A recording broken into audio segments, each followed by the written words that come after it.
Hello friend, welcome back to my YouTube channel. तो जो मैंने मॉक टेस्ट की जो वीडियो अपलोड करी थी, तो वो मॉक टेस्ट थर्ड तक की कर दी है। तो ये मेरा मॉक फोर्थ था और ये भी पॉलिटी से रिलेटेड था। और इसमें जो है मेरे को 200 में से 87 मार्क्स मिले हैं। तो देखते हैं कि इसमें जो है कैसे कैसे करके इन्होंने इवेल्यूएट किया है और क्या क्वेश्चन पूछे थे। तो पहला फर्स्ट पार्ट आ जाता है जिसमें 15 क्वेश्चन रहते हैं और प्रत्येक क्वेश्चन जो है 2 अंक का रहता है। तो इसमें जो है फर्स्ट क्वेश्चन था कि प्रगति प्लेटफॉर्म क्या है। तो इसमें मैंने लिखा था कि वर्ड लिमिट 20 वर्ड रहती है इसमें। तो मैंने लिखा था कि विकास कार्यों एवं परियोजनाओं की प्रगति को ऑनलाइन ट्रैक करने से संबंधित है और रोड एवं ट्रांसपोर्ट मंत्रालय द्वारा इसको आरंभ किया गया था। और ये 3 स्तरीय प्रणाली है, इन्होंने अपना इनपुट ये डाला है। फिर उत्तराखंड फिर अगला क्वेश्चन था कि उत्तराखंड मुख्यमंत्री सोलर स्वरोजगार योजना के बारे में लिखिए।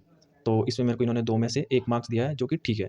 जैसे इसमें देखा है कि ग्रामीण क्षेत्रों में, मतलब मैंने इसमें लिख दिया था कि ग्रामीण क्षेत्रों में पलायन को रोकने एवं रोजगार के अवसरों का सृजन करने के उद्देश्य से लाई गई थी। और इसमें जो है ये मेरा थोड़ा यहाँ पे गलत हो गया था, क्योंकि इसमें मैंने बाद में देखा था। तो इसमें क्या है कि राज्य सरकार, इसमें जो है केंद्र केंद्र देता है 40% और राज्य देता है 40%। और जो अन्य जो लगवाता है अपने इसमें, ये जो सौर पैनल वगैरह, तो 20% उसको अपना खर्च करना पड़ता है। सिंपल सा मतलब ये है कि अगर उसको जो लागत जो है वो 100 रुपये की पड़ रही है, तो उसमें से 40 रुपये केंद्र देगा और 40 रुपये राज्य देगा और 20 रुपये उसे अपने लगाने पड़ेंगे। तो इसमें मेरे को जो है 1 नंबर दिया है। फिर अगला था जो है मुख्यमंत्री वात्सल्य योजना के बारे में। तो ये उत्तराखंड से संबंधित था, क्योंकि मुख्यमंत्री वात्सल्य योजना जो है वो उत्तराखंड राज्य के द्वारा चलाई गई थी। जो कोविड-19 के दौरान जो अनाथ हुए बच्चे थे ना, जो इससे प्रभावित हुए थे, उनके लिए था। उनकी शिक्षा, रहन-सहन के अंतर्गत के लिए था ये। और बाकी इन्होंने अपना इनपुट दिया कि सभी बच्चों को, हाँ, इसमें 3000 प्रति माह की आर्थिक सहायता का प्रावधान है इसके अंतर्गत। और जैसे अगला क्वेश्चन देखोगे आप, क्वेश्चन नंबर 4। तो क्वेश्चन नंबर 4 है क्या? क्वेश्चन नंबर 4 ये है कि पंचशील क्या है?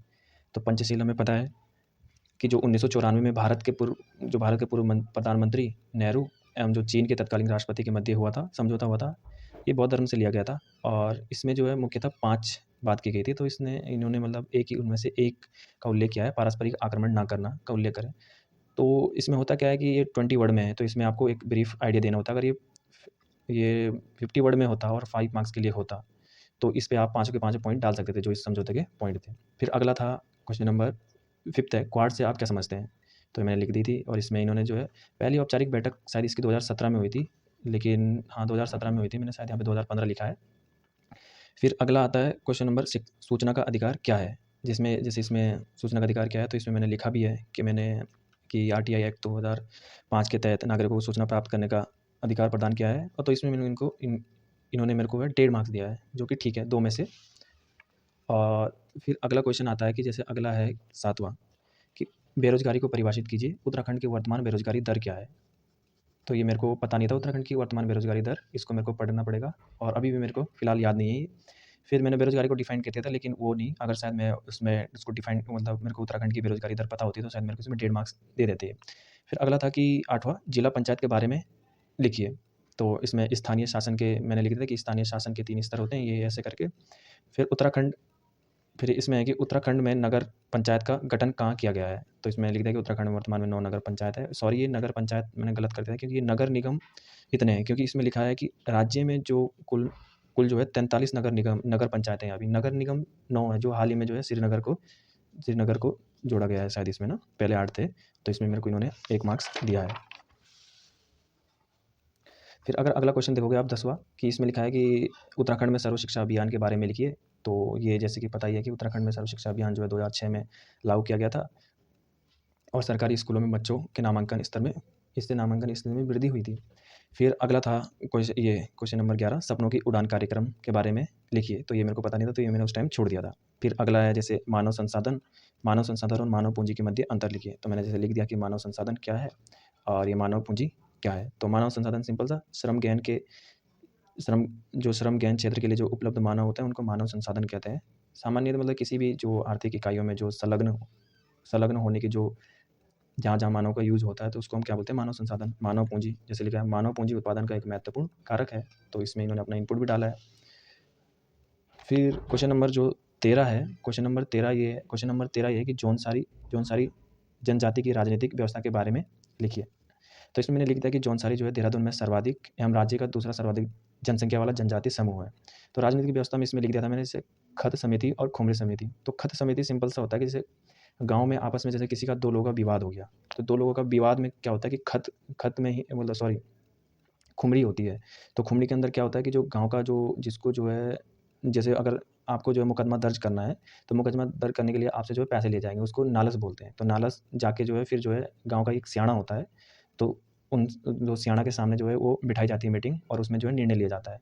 और फिर जैसे खत होती है, तो खत में होता क्या है कि जैसे उसमें जो है एक खत में कम से कम 24-24 किसी में 13-13 गाँव जो है सम्मिलित होते हैं। तो अगर गाँव का आपस में मामला होता है, तो उसमें जो है खत समिति बुलाई जाती है। तो खत समिति में सारे गाँव के जो है सियाणे बुलाए जाते हैं और कुछ लोगों को बुलाया जाता है जो मेन होते हैं। फिर आपस में जो है मामला सुलझाए जाते हैं। फिर अगला क्वेश्चन था कि उत्तराखंड में महाधिवक्ता पद के बारे में लिखिए, साथ ही प्रथम और वर्तमान महाधिवक्ता का नाम बताइए। तो इसमें मैंने ये लिख दिया कि पद के बारे में मेरे को ज़्यादा जानकारी थी नहीं, मैंने ये लिख दिया कि राज्य में महाधिवक्ता की नियुक्ति राज्यपाल करता है, तो इसमें इन्होंने मेरे को कोई मार्क्स भी नहीं दिया है। फिर अगला था कि नाटो क्या है, तो नाटो के बारे में मैंने लिख दिया कि नाटो क्या-क्या होता है, नाटो क्या है, आजकल ये न्यूज़ में भी बहुत है, तो पूछे जाने के चांसेस हैं इसके, इसमें मेरे को 1 मार्क्स दे दिया था। फिर अब जैसे अगला आ जाता है कि ये सेकंड पोर्शन जो है 10 क्वेश्चन रहते हैं इसमें और 5 मार्क्स इनके लिए जो है निर्धारित होते हैं और 50 वर्ड रहते हैं। तो जैसे पहला था कि राष्ट्रीय ग्रामीण स्वास्थ्य मिशन के बारे में लिखिए और उसके साथ ही इसके लक्ष्य बताइए, तो ये मेरे को पता नहीं था, तो ये मैंने छोड़ दिया था। फिर अगला था कि राष्ट्रीय खाद्य सुरक्षा अधिनियम 2013 के प्रावधानों को स्पष्ट कीजिए। तो इसमें मैंने जितना मेरे को आता था कि राष्ट्र में जो है हाँ, इसके अंतर्गत ये था कि जो भुखमरी और कुपोषण को दूर करने के क्रम में ही ये एनएफएस एक्ट लाया गया था 2013 में। तो इसी के कारण जो है भारत जब डब्ल्यूटीओ में जब अपनी आवाज़ उठाता है कि हमें जो है जो सब्सिडी को लेके जो है उठाता है कि जैसे उनको जो विकसित देश है उनके द्वारा जो है विकासशील देशों पे जो है दबाव डाला जाता है कि आप अपने किसानों को जो है कम सब्सिडी दो। तो उसी क्रम में भारत जो है इसका हवाला देके मतलब अपना जो पीस क्लॉज होता है उसको आगे बढ़वाते रहता है। तो इसके तहत नागरिकों तो इसके तहत होता क्या है कि जैसे जो है जो गेहूँ जैसे चावल है वो ₹5 किलो दिया जाता है और जो गेहूँ वगैरह वो ₹3 किलो और जैसे मोटा अनाज है वो ₹2 किलो दिया जाता है। मतलब प्रत्येक व्यक्ति को शायद 5-5 किलो मिलता है ये। ये मैं इसमें लिख नहीं पाया था क्योंकि इसमें इतनी जगह नहीं बची थी। फिर जैसे आप अगला देखोगे कि भारत और बांग्लादेश के मध्य द्विपक्षीय संबंधों पर प्रकाश डालिए। तो मैंने जितना मेरे को जानकारी थी उतना मैंने डाल दिया था कि भारत एवं बांग्लादेश का द्विपक्षीय व्यापार लगभग 10 बिलियन यूएसडी है और बांग्लादेश भारत के लिए चौथा मुख्य भागीदार देश है, जो कि अब जो है रशिया बन गया है। रशिया शायद दूसरा या तीसरा बनेगा क्योंकि अभी भारत जो है रशिया से काफ़ी डिस्काउंटेड रेट पे जो है कच्चा तेल आयात कर रहा है। अब जैसे अगला है कि भारत जैसे इसमें मैंने बता दिया था, तो इन्होंने कुछ अपना इनपुट भी बोला है कि परमाणु विज्ञान, अंतरिक्ष इसकी भी चर्चा कीजिए, तो इसमें मेरे को 2.5 मार्क्स दिए इन्होंने। अगला क्वेश्चन है 19वां सह-अस्तित्व के सिद्धांत की व्याख्या कीजिए। तो सह-अस्तित्व का मैंने बता दिया था। ये गुड जो ये ज जो जैसे जो जो अभी पीछे क्वेश्चन हमने डिस्कस करा था कि जो पंचशील सिद्धांत थे, उसी का एक पार्ट है सह-अस्तित्व भी उसमें से एक वो है। तो इसका मैंने कर दिया है कि इसका जैसे मैंने इसमें लिखा भी है कि इसकी व्याख्या पंचशील में उल्लिखित प्रावधानों के आधार पर की जा सकती है, जिसका तात्पर्य है कि दोनों देशों का अस्तित्व एक दूसरे पर निर्भर है। यदि एक दूसरे देश के अस्तित्व को चुनौती देगा तो वो स्वयं को भी समाप्त हो जाएगा। जैसे कि बोला जाता है क्योंकि आजकल जो न्यूक्लियर डिटरेंस है कि अगर एक कंट्री दूसरे कंट्री को ख़त्म करना चाहे, तो वो खुद समाप्त होने की भी संभावना बढ़ जाती है। तो इसमें भी इन्होंने मेरे को 2.5 मार्क्स दिए हैं।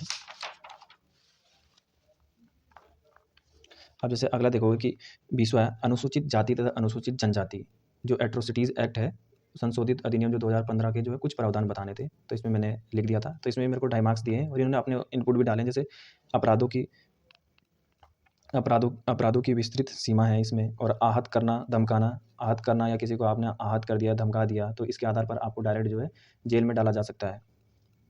फिर अगला है 21वां राज्य लोक सेवा आयोग के बारे में लिखिए। इसमें भी जो है मैंने लिखा था कि इतना में ये आता है, तो इसमें मैं अगर आर्टिकल थोड़ा डाल देता तो ज़्यादा और बेटर हो जाता ये आंसर। जैसे इसमें लिखा भी है सेवा शर्तों का विनियमन का भी उल्लेख करें, तो इसमें भी इन्होंने मेरे को 2.5 मार्क्स दे दिए हैं। अब जैसे अगला देखोगे आप कि CBDC central bank digital currency, ये आजकल न्यूज़ों में भी काफ़ी है, तो इसमें इसका उल्लेख करना था, तो ये मैंने बता दिया था कि रिजर्व बैंक द्वारा जैसे क्रिप्टो करेंसी है, तो क्रिप्टो करेंसी का जो चलन को कम करने के लिए और जो डी डॉलराइजेशन का जो अभी मुद्दा चल रहा है, तो इसमें काफ़ी हेल्पफुल हो सकता है सीबीडीसी। मतलब दुनिया के प्रत्येक कंट्री ये कोशिश कर रही है, जैसे यूएसए ने घोषणा की थी कि वो ई डॉलर निकालेंगे, तो इसका मैंने उल्लेख कर दिया था और सीबीडीसी के लाभ भी। ठीक है, फिर अगला था कि 23वां मिशन अंत्योदय क्या है? इसकी शुरुआत क्यों हुई थी? तो इसके बारे में मैंने बता दिया था। इसमें मेरे को 2.5 मार्क्स इन्होंने अपना इनपुट भी दिया है कि जैसे 49 से अधिक अभाव से ग्रस्त है, जो विविध जो है 49% से अधिक जो बीपीएल वाले होते हैं ना, जो सीमा रेखा से, जो गरीबी सीमा रेखा से नीचे आते हैं, वो जो है विविध विविध अभाव से ग्रस्त हैं। और जैसे इसमें बोला कि 51.4 अनियमित शारीरिक श्रम का, जो शारीरिक श्रम किए जाते हैं इनसे, इसके लिए भी ये है। फिर अगर हम बात करें कि आपराधिक प्रक्रिया, जो 24वां है, आपराधिक प्रक्रिया विधेयक 2022 के उद्देश्य एवं महत्व को स्पष्ट कीजिए। ये मेरे को इसके बारे में मेरे को जानकारी नहीं थी, तो मैंने लिखा नहीं, तो इसको मैं अब पढ़ूंगा। जैसे अगला है कि 25 नियंत्रण एवं महालेखा परीक्षक के कार्यों का उल्लेख कीजिए। तो ये मैंने लिख दिया कि इसमें जितना था कि आर्टिकल का उल्लेख कर दिया, कार्य बता दिए। तो इसमें इन्होंने मेरे को 5 में से 3 दिए हैं, जो कि काफ़ी बढ़िया है।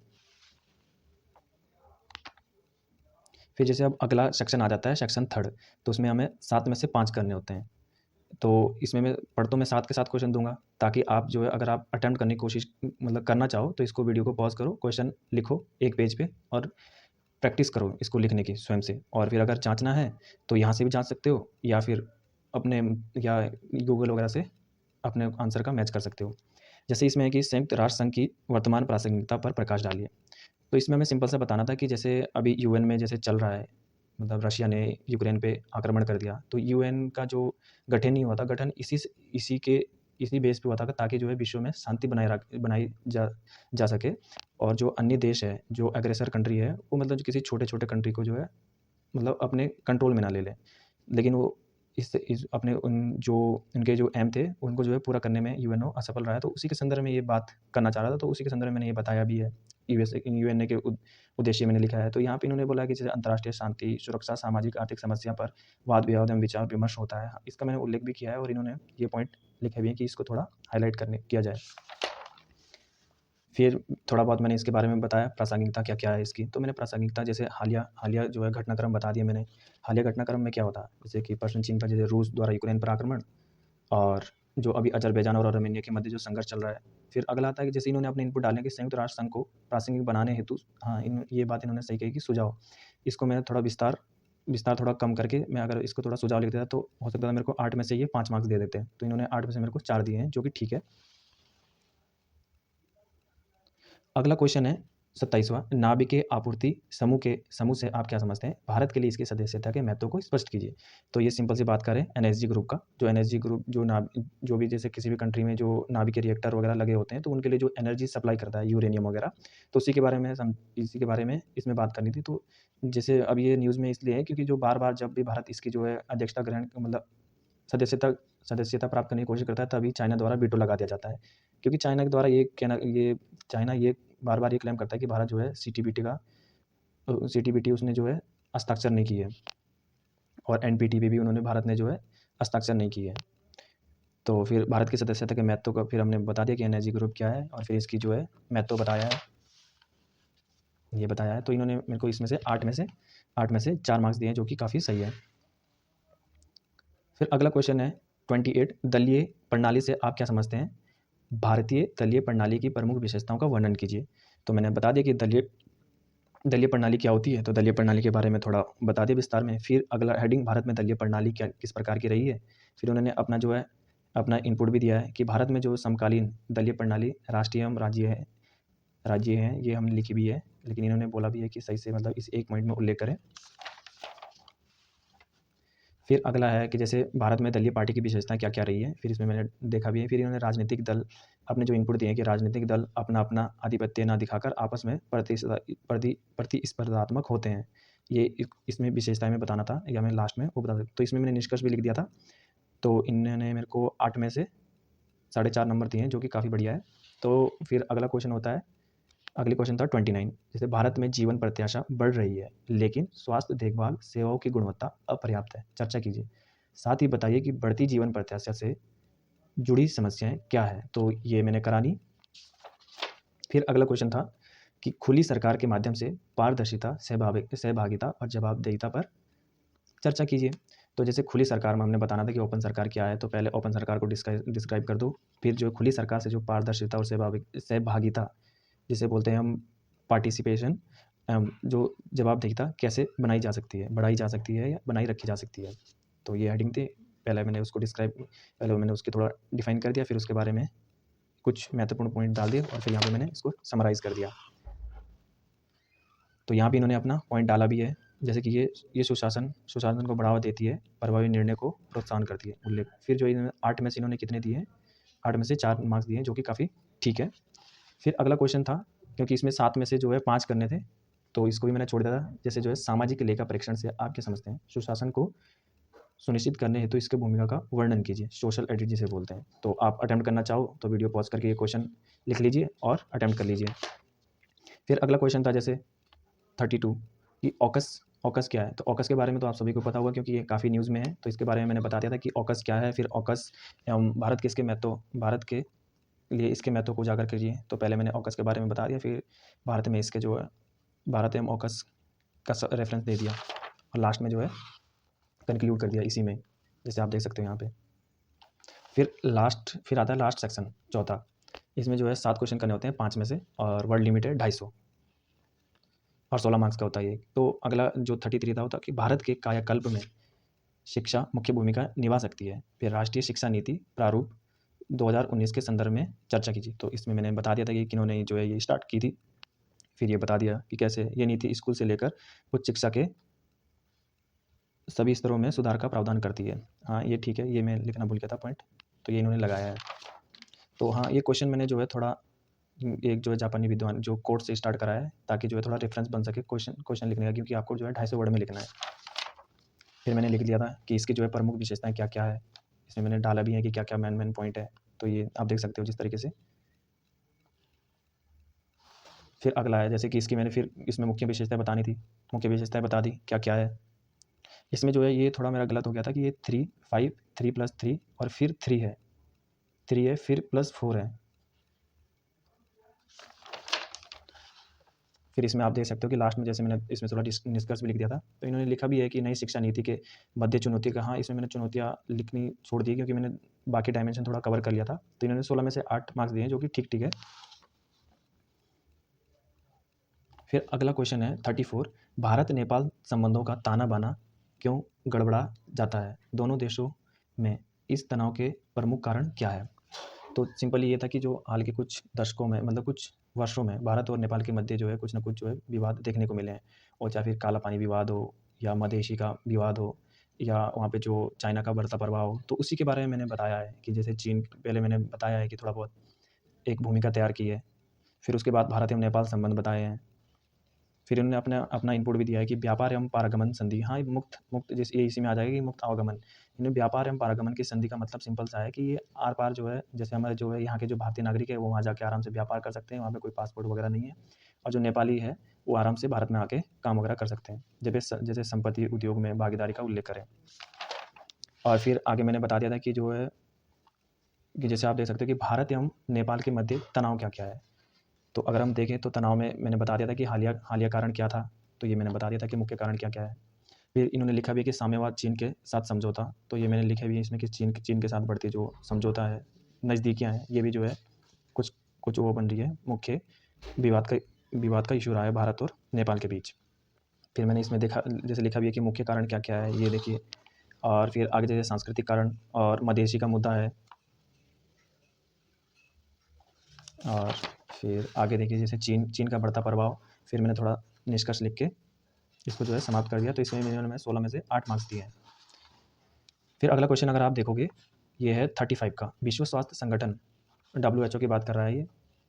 यहाँ पे जो है जैसे हमने बोला कि विश्व स्वास्थ्य संगठन के उद्देश्यों का वर्णन करते हुए इसमें आवश्यक सुधारों का उल्लेख कीजिए। तो इसमें मैंने बता दिया है कि विश्व स्वास्थ्य संगठन कैसे ये बना था। फिर थोड़ा बता दिया उद्देश्य क्या क्या रहते हैं इसके। जैसे इन्होंने लिखा भी है कि यहाँ पे कि 22 जुलाई 1946 को स्वीकार किया गया था, इसका उल्लेख करें। तो इससे जो है थोड़ा इम्पैक्ट पड़ जाता है, तो इससे आपके थोड़े मार्क्स बढ़ जाते हैं अगर आपको जो है इसकी स्थापना वगैरह की जो है डेट याद है, तो अच्छी बात है। फिर हमने बता दिया कि क्या क्या है, कैसे है। फिर इसमें जो है बताना था कि जो इसकी जो है प्रासंगिक। फिर इसमें बताना, जैसे हमने बोला कि सभी के लिए स्वास्थ्य देखभाल सुनिश्चित करना भी WHO। फिर जैसे हमने देखी WHO एवं WHO में क्या क्या सुधारों की आवश्यकता है, तो वो मैंने बताया। जैसे WHO के नियमित बजट को बढ़ाने की आवश्यकता है, इन्होंने अपना इनपुट डाला है। तो फिर आगे देखते हैं एंड में। तो जैसे अंत में मैंने जो है आगे की राह जैसे सुझाव, तो ये मान के चलिए कि ये निष्कर्ष की तरह होता है। तो ये जो है 8 पॉइंट इन्होंने दिए मेरे को, 16 में से 8 मार्क्स दिए हैं, जो कि काफ़ी अच्छा है। अगला क्वेश्चन था 36, क्योंकि इसमें जो है 7 में से 6 करने थे, 7 में से 5 करने थे, सॉरी। तो इसको मैंने छोड़ दिया था। जैसे अब मैं पढ़ के सुना देता हूँ। खाद्य सुरक्षा अधिनियम 2013 के प्रमुख प्रावधानों का वर्णन कीजिए। क्या यह अपने उद्देश्यों को पाने में सफल हुआ है? भारत में वर्तमान में खाद्य सुरक्षा के समक्ष विद्यमान संकट पर चर्चा कीजिए। फिर अगला क्वेश्चन था 37 में ये था कि भ्रष्टाचार को समाप्त करने में लोकपाल और लोकायुक्त की शक्तियों का परीक्षण कीजिए। फिर अगला क्वेश्चन था, ये भी मैंने छोड़ दिया था, ये मेरे से छूट गया था। जैसे इसमें कि यद्यपि दबाव समूह देश के सामाजिक आर्थिक विकास में महत्वपूर्ण भूमिका निभाते हैं, परंतु इनके द्वारा उत्पन्न की जाने वाली बाधाएं भी भयावह होती है। तो ये सिंपल सी बात कर रहा है। जैसे दबाव समूह में जो भी होते हैं, जो सोशल ग्रुप होते हैं या कुछ भी होते हैं, जैसे आप बोल सकते हो दबाव समूह में जैसे मीडिया होता है, मीडिया में एक ज़्यादा इन्फ्लुएंस ग्रुप होता है जो कि जो पॉलिसीज़ होती हैं गवर्नमेंट की, उनको इन्फ्लुएंस करता है। और फिर एक जो लास्ट क्वेश्चन था इसमें ये था कि भारत के विकास और कूटनीतिक प्रयासों में भारतीय प्रवासी नागरिकों द्वारा निभाई गई भूमिका पर चर्चा कीजिए। तो ये यहाँ पे जो है इंडियन डायस्पोरा की बात कर रहा है। तो अगर हम देखें भी तो भारतीय डायस्पोरा के बारे में मैंने लिखा है कि क्या-क्या है। तो जैसे हम बोले कि ये इंटरनेशनल माइग्रेशन रिपोर्ट थी, तो इसका मैंने कोट किया है यहाँ पे। तो यहाँ पे 33 बिलियन जो भारत के जो लोग हैं, वो जो है बाहर देशों में रहते हैं। तो जैसे अभी जो है इन्होंने जो भारत में जो है जो रेमिटेंस प्राप्त हुआ था 79 बिलियन का था। तो जो अभी जो है वर्तमान में 100 बिलियन जो है क्रॉस कर गया है। तो इसमें जो है भारतीय डायस्पोरा की मैंने भूमिका की बात कर दी कि ये कैसे-कैसे है। फिर आर्थिक क्षेत्र में भी जैसे ज्ञान का इन्होंने लिखा भी है कि ज्ञान का स्थानांतरण लोगों जो लोग जो है आगे करते हैं, जो उपकार करते हैं, वो जैसे ये समस्याएँ क्या-क्या है, इनके सामने जो समस्याएँ आ जाती है, उसके बारे में मैंने उल्लेख किया है। और फिर मैंने यहाँ पे अगर मैं निष्कर्ष लिख देता तो इन्होंने, हालाँकि इन्होंने मुझे 16 में से 8 मार्क्स दिए हैं। अगर मैं निष्कर्ष लिख देता तो इन्होंने जो है थोड़े और मार्क्स मेरे को मिल जाते, शायद 9 के आस-पास मिल जाते। तो thank you for watching my video guys. अगर आपको अच्छी लगती है तो आप मेरे को जो है, या इसमें कुछ कमी रह जाती है या आपको लगता है कि मतलब थोड़ा और ज़्यादा जो है मैं एक्सप्लेन करूँ किसी क्वेश्चन को, और आपको ड्राफ्टिंग सिखाऊँ कि मतलब इसको जो है थोड़ा ड्राफ्टिंग करनी है, या आप मेरे को कुछ सजेशन दे सकते हो कि आप जो है इस तरीके से जो है क्वेश्चन को सुधार सकते हो, तो आपका वेलकम है। प्लीज़ मेरे को जो है कमेंट में बताइएगा। Thank you.